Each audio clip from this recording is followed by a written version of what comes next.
So njengoba sihlangana lapha wayisho ubamongameli lo ethi yekani bakonyube uma kuhlangenwe awubonakali nje wena uqhamuka noma kukhonza uhlele emuva awuqondakali kahle noma umuntu ufuna umchaza ukuthi lo wasisi kodwa manje yena usesiphithiphithi akakwazi ukuchazela umuntu kodwa mawuthiwa hey lo wasisi lo bebhize kitchen nje yabona.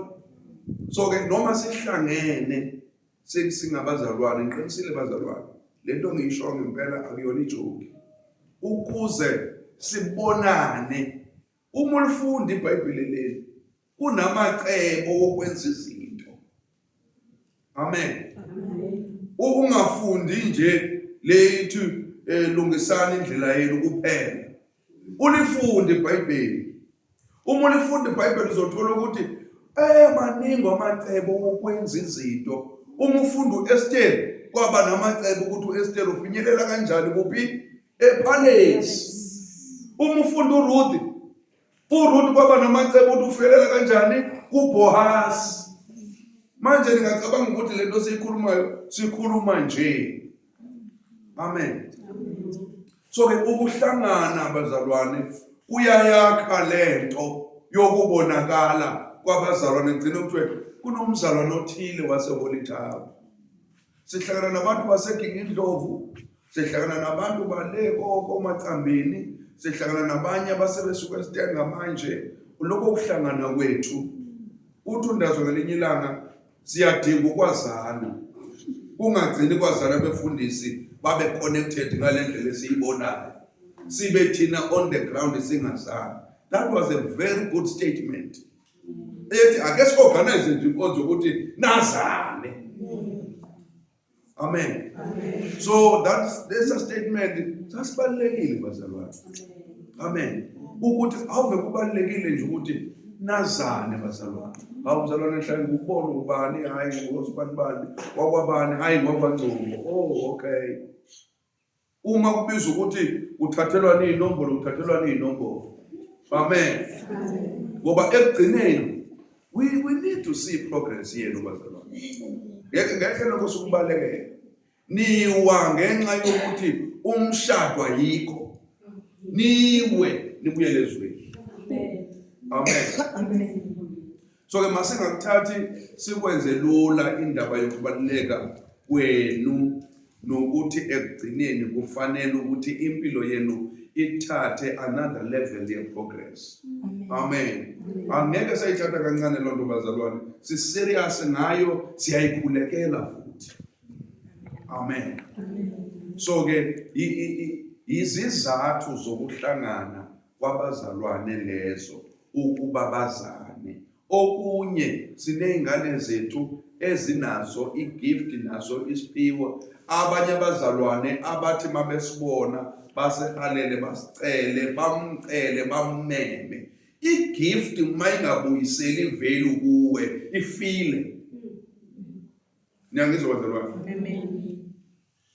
If ugifted kodwa igift yakho ayibuyiseli lutho kuwe, leyo gift ifile uhleli phezu kwayo ucinezela igcobe inyawo. When umuntu gifted makabonakale phela isiphiwo sakhe sisetshenziswa enento ayitholayo ngokuthi isiphiwo sakhe sisiza abantu.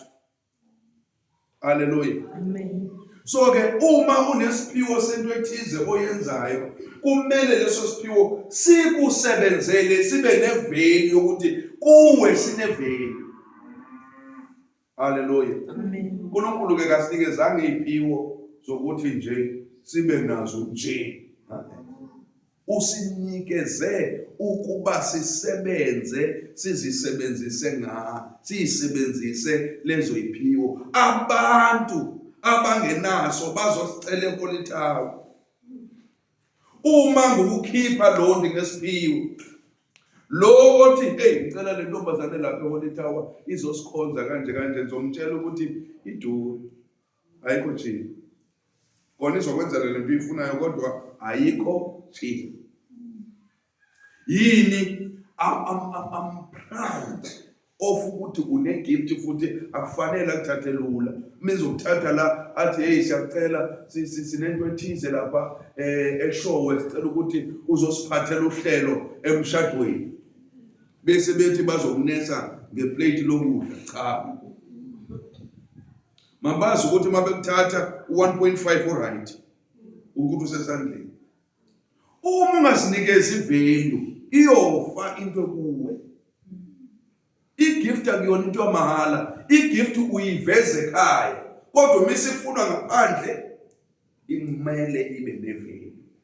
Ngoba la kuyiveze ekhaya, la ekhaya siyayikhulisa, siyayiphuna ukuthi ayime kahle, iqhakaze. Uma sebeyibona iqhakazile, ayibuyisele phela. Amen. Angikaze ngabiza umfundisi mina ngithi azoshumela kumina bese ngithi ngiyabonga nceke Nkosi. Cha. Angikwazi ukwenza njalo. Kumele umfundisi le investment yakhe ngoba ngibone mina isiphiwo kuye. Ngathi ngicela ukuthi uzopha abazalwane engaholayo. Wafika kini washumayela.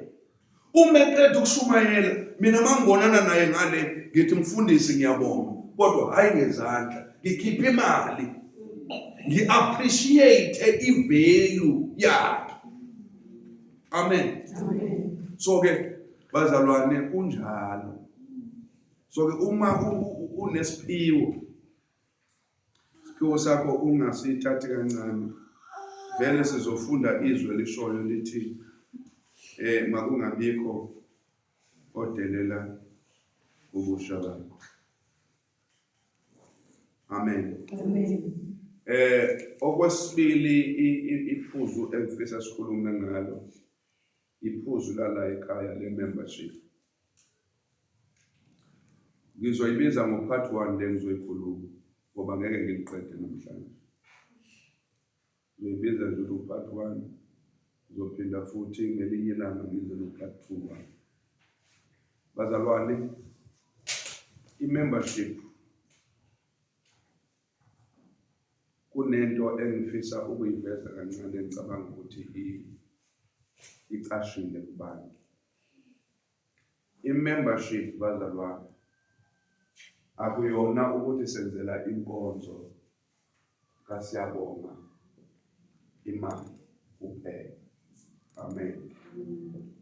I-membership imali ekufanele ukuthi sibe nayo through the year esikhwameni sebandla. Uyazwela bazalwane. Yingakho asikaze siyinikeze option ethi uma ungakwazi ukuyikhokha ngoJanuwari noFebruwari ngoMashi yikhokhe yonke ngoJuni. Asikaze siyinikeze option enjalo. Well ke mhlambe abazalwane ngenxa yezimo ababhekene nazo besebenza bona awabo ama-option ukuthi hayi sengiyoyikhokha isikanye esikhathini esingaka. Amen. Ngifuna ukuveza-ke bazalwane ukuthi ingozi esingaba nayo kuleyo arrangements esisuke sizenza ukuqonda-ke ukuthi membership ingabe siyenzelani. Okokuqala bazalwane, sine-constitution, umthetho osisekele wasigayida ukuthi sizohamba kanjani njengebandla. Okwasey'imalini, okwasekukhonzaneni, okwasekungcwabaneni, kwasekushathisaneni, zonke lezi zinto zikhona lapha. And ngathi mayibekwe e-ofisini ukuthi wonke umuntu ofisa ukubheka ngeke uyifunde yonke. Ngiyazi ukuthi thina abantu abamnyama sikukhonzile ukufunda. Noba ngabhalwa ngesiZulu ukufunda nje kuyonto yethu. Especially mangeyona into ekitaza imizwa yakho. Abantu abathanda indaba bayalifunda isolezo bayalithenga futhi. Ngoba imizwa yakhe ikitazwa zindaba. Thanda indaba. So ke umuntu mengekho interested kuleyo akabe emningi kuyona. So ke i-constitution ikhona lapha. So into engifuna ukukhuluma ngayo namhlanje ukuthi imali ye-membership bazalwane isisiza ezintweni ezihlukene. Ngizokhuluma yokuqala namhlanje. Uma kwenzeka ulala esibhedlela esikude seKing Edward noma ukuphi lapha Albert Luthuli seThekwini awusilindelanga yini sokubona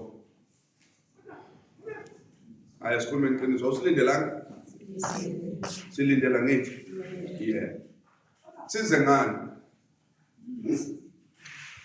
seThekwini phela la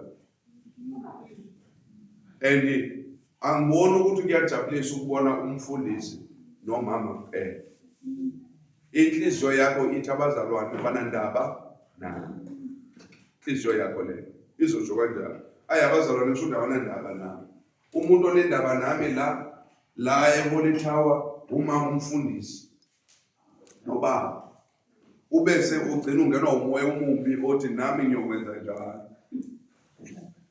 uma umuntu enenkinga kanti indaba ilahleka la abazalwane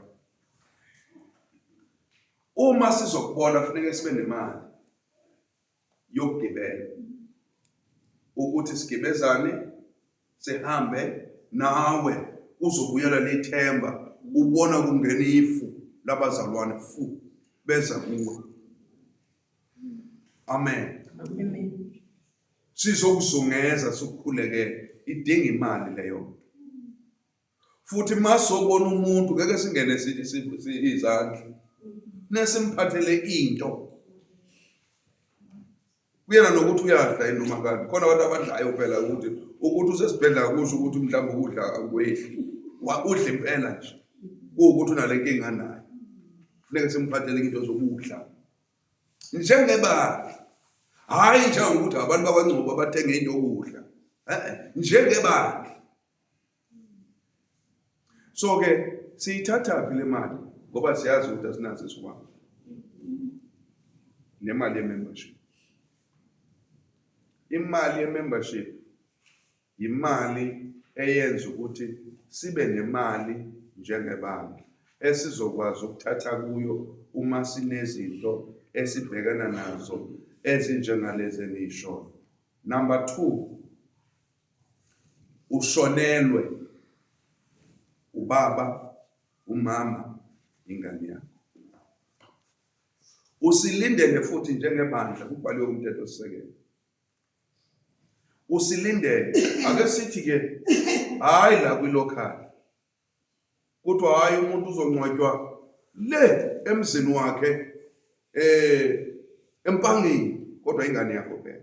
Angithi uzongcwatyelwa le empangeni noma ngeyona ingane yakho kodwa noma kuthiwa ke akayena umuntu zothi oganiwe ngoba phela umuntu oganiwe angazi ngeke uvisit uMthethosisekelo ohlala.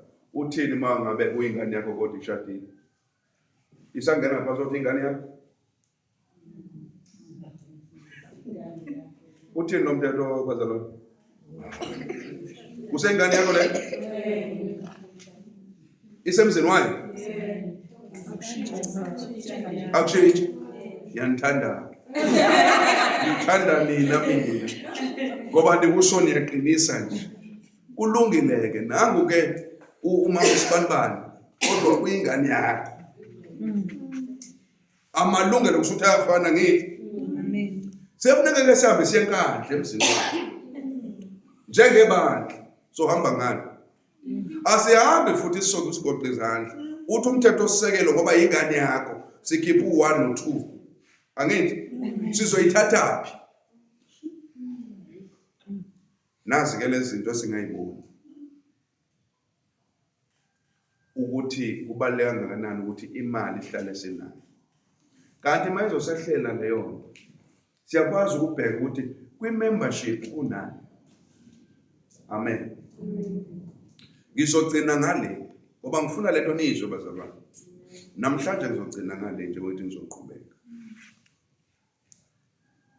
Uma unqumile ukuthi uzoyikhokha imali ngoJuly. Nangu uJuni. Ngaphansi kwakho kublank. Manje ke uswehlelwe isehlo. Kublank phela. Lento ithi awukho kwi-good standing yalapha. from January, February, March, April, May, June. Wena ubunquma ukuthi uzoyifaka ngoJuly. Senze njani ke manje? Ngoba phela ukuthi umthetho uma ungaveli lapha yakho usho ukuthi awuyona imember. Usuyifellowship ala ebandleni. Awunayo membership. Esike sizohambela ifellowship. Ngeke wathola amalungelo good standing member. Ngoba sizohambela abani? Umuntu esikhonza sihlanganyela naye kodwa ngoyona imember. Ngiyakwazi lokho ukuthi kubhlungu wami. Kodwa kona kunjalo. Sizokuhambela futhi ngeke sibize bonke abazalwane. Sizokuhambela kodwa ngeke sibabize bonke abazalwane njengomthetho ukuthi uma sihambele imember uma ukuthi lo muntu usestenge kumele kuphume ibhasi mafanele kuphume ibhasi. Kuba umuntu oyimember yebandla in good standing. So ke wena uma ukuthi awukho good standing uqhoshe nje ngokuthi hayi ngiyakhonza bengizoyikhokha ngoJuly wehlelwe isehlo ngoJuni. Uma bephumile abazalwane abathathu noma bane kulungile phela. Futhi ungabi nokuthi umfundisi umbonanga. Uma kuukuthi ke kuqondene nokuthi kukhona good member good standing ye member wena ukho. Ucabanga ukuthi ufana ngiyenga kuphi? Yebo bazalwane. Angithi ngizoya mina kumuntu esikhonza naye nawe sikhonza nawe angithi hlanganyela nawe wena singakubiza ukuthi sikhonza nawe hlanganyela nawe. Lo sikhonza naye ngoba ngokomabhuku usho njalo. Nihlelwe izehlo nobabili yingane le umdala wena. Nangu umfundisi ngalo. Ngoba mina ngenza iqiniso phela. Ngifike ngenze inkonzo iphelele. Ngithi bazalwane ake niyombona umama naye ngapha ya. Ukuthi uhamba kanjani. Abaphethe lutho. Baphethe induduzo uma uzoduduzwa. Kuphela. Iqiniso lelo ngishoyo. And asiyikhulumi lezi zinto kuthina bazalwane kulamabandla ethu. Sincenga ukuthi ningahambi. Uma nifuna uhamba hambani. Mabahambe.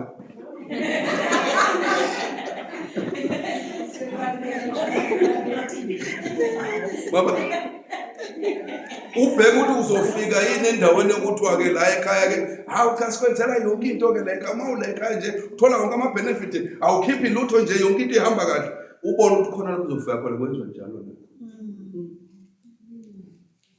Because thina lokho sikwenzayo kuncane kakhulu. Mina bazalwane nyawazi amabandla la siwabiza kodwa amabandla omthetho. Ungazalelwa khona ukhulele khona once i-membership ye-ticket wabasemuva kuyona. Mhlushonile kuyoqala emabhukwini uma uzobuyikwa la umfundisi. Kuyoqala emabhukwini ake sibone ubani hayi ubaba uqandeka okay asibone. Awusiyamazi wakhulela la wabhabhatiswa la. Kodwa ugcina ukukhokha ngo-2023 amatikiti. Kuzofanele ukuthi aqale akhokha amatikiti akhe up to date asiyibali imali qo ithi imali 4500 ayikweletayo ushoniwe hayi akaqala alungise la ukuze ke azonikeza umncwabo onesizotha yibandla nomfundisi kunjalo nje. Bakhona namanje bayakhonza ngoba banomthetho umthetho wabo umile bayawazi. Mina ngazalelwa sikhonza ekhaya kweze ukuthi umkhulu wakha indlu yebandla ewisini. Kodwa mhla ubaba ukuthi usehambile kwatholakala ukuthi usemuva ngo6 months ushumayela all over. Kwathi usemuva ngo6 months. Kusho ngesikhathi sengenokugula bengasacomply. Uma siyobeka kwathi hayi ubaqande kosemuva ngo6 months. Hlanganisana nemali. Ngisho umuntu mina obe uyena omaintain indlu yasesontweni. Oyaziyo ukuthi kufanele ifake amawindi, kufanele kulungiswe ifloor, kufanele kulungiswe iroof. ngikhulele kuleso simo, kodwa wathi engasekho kwathiwa uno-600 yakangicasula le yakangicasula nje ngaba buhlungu ngathi ubaba benikela ngegusha zakhe esontweni makuthiwa kuney'nkonzo ebekhipha iy'gusha zakhe. Ayisebenzi leyo, sebenza ukuthi kwimember njani. Kwabiza ukuthi asiyikhokhele amali ukuze umngcwabo wakhe ubese kwisizotha esifanelekile. So lezi zinto-ke bazalwane nginivezela ukuthi musani ukuyithatha i-membership njengento eyenzelwa ukudla uma ngabe senza inkonzo kaSiyabonga kuphela. Ayihambi kanjalo bazalwane. Isikhwama sikabe naso sisazama ukusakha asikakabikho. Amen. So-ke noma isikhwama futhi sikhona asizobe singabhekile lezi zinto esiyisho kuphela. Kuningi esidinga ukwenza njengebandla. So-ke ngiyanicela bazalwane, kusasa uzoba nesehlo somuntu oseduzane noma imembe endala yalebandleni. Kube nesehlo sibuhlungu. Kodwa mina ngizokhomba wena sihlalo, ngithi mbheke lapha ungangifaki. Nangu uShepherdson akambheke lapha emabhukwini ukuthi umi kanjani. Abuye nereport ethi akaze ifake i-membership. Lo muntu akekho ku-good standing, ngicela ungangincengi. Ungangincengi nje bomama bakhokheli. Ningazama ukuthi manje mfundise sokwenza kanjani ngoba lo muntu mdala ebandleni kwathini zona. Niyakhumbula umhlaba namhlanje? Mhla ka-14 kaJuni. Ngangime phambi kwebandla. Le record ngizoyigcina mntana, ibalulekile. Ngangime phambi kwebandla ngiyicacisa lezi zinto.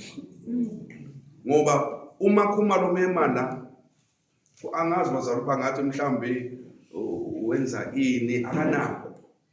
I-membership siloko sisho nje ukuthi siyabonga kubantu abakwazi ukwenza i-membership bayikhokhe once. Sigcine lapho nje. Singafundi isifundo kuleyo nto. Sibabike-ke ngokwenza njalo. Ngoba ekugcineni nizosibuka kabi. Nithi hayi asenzanga kahle, asenzi kahle kwathini. Ngokuzayo ngifuna ukukhuluma ngalaba abayibiza ngokuthi baziyi-members zebandla. Kodwa esingabazi ukuthi baphi, benzani, abavela ku-membership, abakhiphi kweshumi, abenzi lutho nje. Kodwa bona bathi baziyi-member zebandla. Sizokhuluma ngalapho ukuthi asiyilungiseni naleyo bazalwane. Awukwazi ukuzibiza nge-member yebandla. Uyabona uma ukuthi awukho kwi-membership kodwa ukhipha kweshumi, uphoqa umfundisi ukuthi akakuhambele kodwa hayi bandla. Ngizohamba mina, ngizokuhambela ngoba phela okweshumi yakhipha. Kodwa shiya ibandla kulento, likhiphe ibandla. Ngizokuhambela mina. Singezwa ngawe uma uthi usufuna nama benefit, bese ngayithola yini sound ungena ku sound. Uhlangane kubone sound. Ngoba uyona imember yebandla. I-sound ihambela abantu abazimembers zasebandleni. Ngikhona mina. Manje mawuthi qhamuka umuntu osenyonyo ufundise bengasiza yini. Ngokutshela kahle ukuthi leyo ke ilungiswa e-ofisini lasesontweni. Angizoyazi. Ngizocela ukuthi ufonele usihlalo ube subuza kuyena. Sihlalo uzomnikeza into eyodwa ngokwabhalwe ku-constitution. Kwenzele ingaphumi kuwe ngokubhalwe kumthetho sisekelo. I-sound yale bandleni ayiphumi kumuntu ongeyona i-good standing member. That's it. So-ke ngokuzayo ngizocela ukuthi siyibheke le yabantu esingena sinenqwaba yabantu la. Asana bayasebenza bakhiphe kwishumi abekho good standing member. Ngeke ngiyishiye le ngoba ibalulekile. UNkosi ngiye ngimthume ukuthi ngicela angifonelele abazalwane ngigcine ukuthi wabala ekhaya. Babatshele abakhumbuze ngezinto esizenzayo. Njengoba nje ngiphethe le bhuku ngifuna namhlanje ukukhombisa ukuthi isicelo sami engisicela kuNkosi ngifisa sime kanjani. uNkosi kade ngimtshela ukuthi ngizomnikeza umsebenzi othi Nkosi cela mawuzofonelela labazalwane zomnikeza ilist yabo abazalwane esibadingayo oqaphe onomcebo kwabanye laba kugogo cha kwagogo uNgobese sura kugogo uNgobese nelist wo Khuba bonke laba bantu bonke labazalwane esingabazi oNqobi bonke nje nawe bezokubala ubungekho sithi ukuthi ukhona uyazizwela bonke labazalwane ohlengiwe dana ohlengiwe bonke labazalwane othobeka ngoba asabazothoba noma khona noma bekho wothobeka bonke labazalwane ngithe angibhalele ibhuku mefona abhala ukuthi kade ngifonela uSibanibani amfonela amtshele lento ofana amtshele yona ngebandla ebese impendulo yakhe uzobhala la ukuthi bengifonela uSnow ngapha abhale izimpendulo zakhe uzobhala ukuthi uSnow ngimfonele ngale date ngalesi sikhathi nazi impendulo umethi hayi mina abazalwane ningabi nankinga nami ukuba khona nje bandleni angani ongisakhoza noma ngikho akubhale njengomeshesho la akubhale njengomeshesho adwebe abhalo landelayo ngase ngifonela ke uZoleka nazi impendulo zakhe ngizolifuna lelo bhuku ngize la ngime njengoba ngimile nina njengebandla ngoba angifuni kusasa abazalwane sibe nezinkinga ekufanele ngabe sine control ecacile nazo bese manje sibe nezinkinga ezingacacile ngizolifunda leli bhuku ngithi sinalabazalwane esingasenako la esontweni esikade sabagcina abaveli kwi-membership abavele ishumini laba bazalwane kodwa bazibiza ukuthi ngabala evolunteer nazi impendulo zabo. Number 1 ufonelwe uQaphezulu uphendule wathi ngifunde ukuze nina ihlobo zakhe uma sekunenkinga ningasibuki kabi ngifunde la ukuthi impendulo yakhe uthe what angithi niyezwa akayikhiphi le membership futhi uphendule wathi sivale size ku number 2 nangu uhlengiwe shana ufoneliwe naye nazi impendulo zakhe uthe what so ke kunosbuhla ethwayo lana esingasabazi noma akhona abekho bayinqwaba sizobalista nje bazalwane uma muqande ukhe wayenza lento komnyunyana wabathinta bonke by one waba ulo ngikhona kwathini ngikhona ake siyenze by the book manje irecord lakhe siyoligcina kwenzela ukuthi umndeni wakhe ngelanga athi uSibanibani ukhonza lapha kunina phela besazi ukuthi yinini enizokwenza u1 no2 no3 ngoba simazi thina alikho ibandla esilaziyo ekhaya ngaphandle kwake sithi hayi usho kahle sondela la eofisini siyodonsa leli bhuku sithi yayibona le date nalesi sikhathi kwakufonelwa yena nazi impendulo zakhe mhlawumbe wakhohlwa ukusho ekhaya kodwa impendulo zakhe yizo lezi senzela ukuthi ke nekhaya lakhe lazi ukuthi hayi wayiphendulela lo muntu kusemnandi kuye esajabulile impilo ihamba kahle wathi cha khululekani ngoba ngezwe umunye wathi awu ngifuna nina mina abazalwane yabo uma kuthiwa ngelinye ilanga uzolidinga ibandla wathi mina ngifune nina So ke asihloniphe ingqumo zabantu kodwa singavukelwa yini ngeenqumo abantu abazenzile. Amen. Akekho umuntu ofusa umuntu ungakakhona.